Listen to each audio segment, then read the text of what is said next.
It was a warm summer afternoon, the kind where time seemed to slow down under the golden embrace of the sun. The air was thick with the scent of blooming flowers and the distant hum of cicadas, creating a peaceful atmosphere that felt almost surreal. Sunlight streamed through the open window, casting long soft rays across my bedroom, illuminating the space in a golden hue. I was home alone, a rare moment of solitude that I cherished. The house was silent, save for the gentle rustling of leaves outside, a melody that lulled me into a sense of tranquility. As I lay stretched out on my bed, the cool sheets against my skin provided a stark contrast to the warmth of the afternoon. I had not intended to drift off, but as the minutes passed, my eyelids grew heavy, and soon I surrendered to the pall of sleep. There was something liberating about these rare moments of rest. Being alone with my thoughts, unburdened by responsibilities or the noise of the world.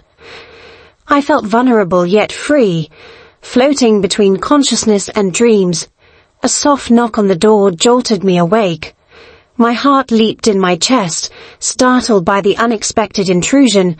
I sat up quickly, pulling the sheets around me as I tried to shake off the haze of sleep. As my vision cleared, I saw Mark, my son-in-law, standing in the doorway. His expression was a mix of surprise and hesitation, as if he had not expected to find me there. "Oh, I'm sorry. I thought you were out," he said, his voice laced with an apology. I forced a smile, my heart still racing. "No worries, Mark. I was just resting." He hesitated for a moment, then stepped inside, closing the door behind him. Mark had always been a part of our family, kind, thoughtful, and deeply devoted to my daughter.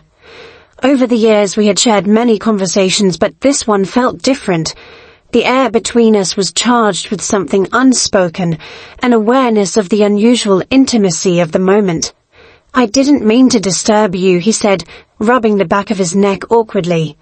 "It's fine, really," I assured him. "What's on your mind?" Mark sighed and sank into the armchair by the window.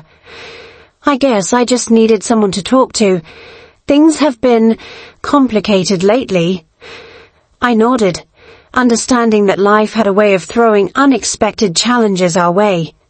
"Complicated how?" He exhaled, staring out at the sunlit garden. "Marriage, work, expectations. Sometimes I feel like I'm being pulled in 100 different directions, and I don't know if I'm making the right choices." I listened carefully, giving him the space to share his thoughts. It was rare for people to be this open, especially in a world where vulnerability was often mistaken for weakness. "I think everyone feels that way at some point," I said gently. "Life doesn't come with a guidebook. We're all just figuring it out as we go." He chuckled, shaking his head. "That's comforting and terrifying at the same time. It's meant to be," I admitted with a smile. "But I've learned that the moments of uncertainty often lead us to the most meaningful growth." We sat in silence for a moment, the weight of unspoken emotions hanging between us. Then, Mark looked at me with an earnestness that caught me off guard. "You always seem so composed. How do you do it?" I considered his question carefully before answering. "It's not that I don't have doubts or struggles. I just try to focus on what I can control. My reactions, my mindset, and how I treat the people in my life. Everything else. It's just part of the journey." Mark nodded, his expression thoughtful. "I admire that. Sometimes I wish I had that kind of clarity." "You will," I assured him. "It comes with time and experience. The key is to be kind to yourself along the way."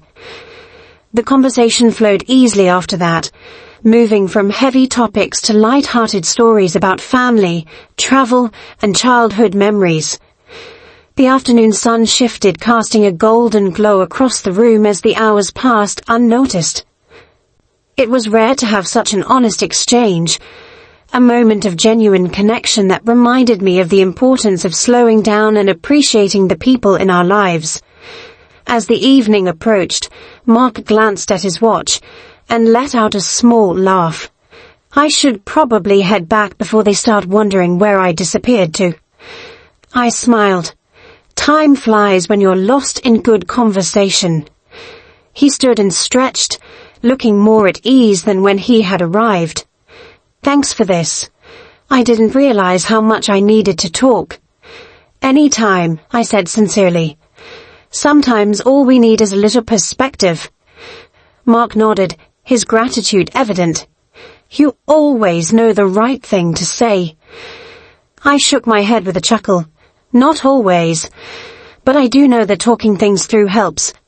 And you're always welcome here. As he left, I sat back on the bed, reflecting on the conversation. Life was full of complexities, of emotions that sometimes didn't make sense, of watch next part.